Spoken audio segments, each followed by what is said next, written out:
From ground level at this 30-foot balcony. And I know the lighting's not great, but I'm just trying to show you that you can't really see our work. It's not an eyesore, it doesn't stand out. It's on multiple ledges, multiple corners, multiple archways, and it's invisible, blends in with the ivory color of the stone. Just finished a very big bird spike exclusion job.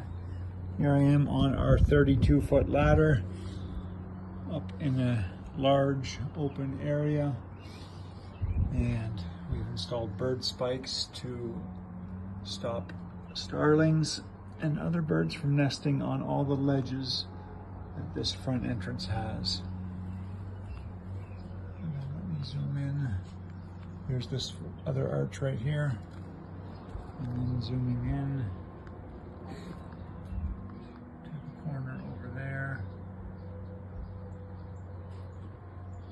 Funny thing is, when you're down 30 feet to the front door down there, you can't really see these.